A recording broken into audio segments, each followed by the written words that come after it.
Hi, it's Lindsay with Mom Mia Lactation.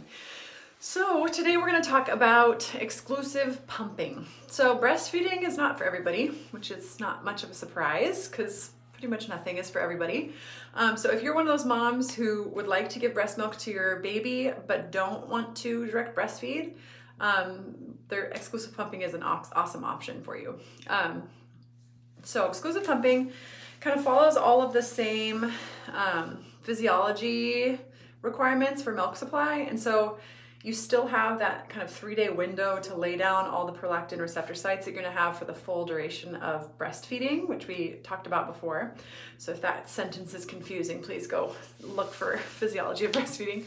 And so you have 72 hours to lay down all the prolactin receptor sites for that breastfeeding experience, that colostrum phase.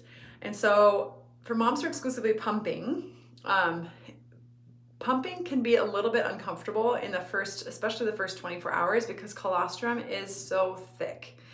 And so very key differentiation. It should not pinch, but if you feel like kind of like an ache pull when it's pulling, you can opt to hand express instead for the first 24 hours, or even longer if it's not super comfy until your milk transitions.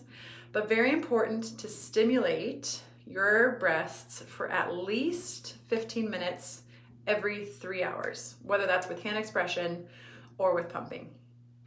So for pumping, again, breastfeeding should never hurt, pumping should never hurt. Nothing about feeding your kid should hurt. So if you find that you're feeling a pinch feeling and the pumping itself hurts, make sure that the flange is the right size. And so in order to fit a flange, the flange is like the cup funnel looking thing that goes on your actual like breast, your nipple, that attaches to the pump itself, like the pressure and the bottle. So the flange is the part that actually touches your body. So to measure yourself for a flange, you're going to measure the base of your nipple.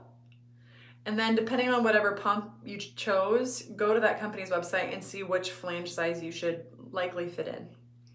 Huge heads up about this is that oftentimes the internal adhesions behind the nipple are very different than the pump attachment, like what should be appropriate per the measurement guidelines of what you think that you might be fitted for.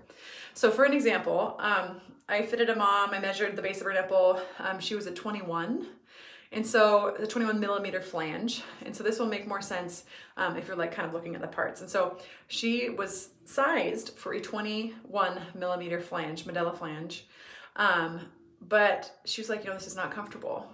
And so we just kind of bumped up. We kept going up. We went up. We did 21. We did the 24. We did 27. Still not comfy. We did the 30. She wasn't comfy until 36 millimeter flange. So she was sized for the smallest, but she fit in the largest because her internal adhesions were as such where her nipple was not only the external anatomy, it was actually deeper. And so again, no matter what, it shouldn't hurt. There are many sizes of flanges that are available to you in all of the different companies that create pumps. And so unfortunately, like the pump kits typically come with like a 24 and a 27 millimeter flange. Not all moms fit. And in fact, like the hand pump comes with 24. I find it rare that a mom fits into a 24, honestly, with whom I've worked with. So just make sure that you're open to the idea that whatever flange is in the kit might not fit you. And so there's nothing wrong with that. Again, like all nipples are different shapes and sizes.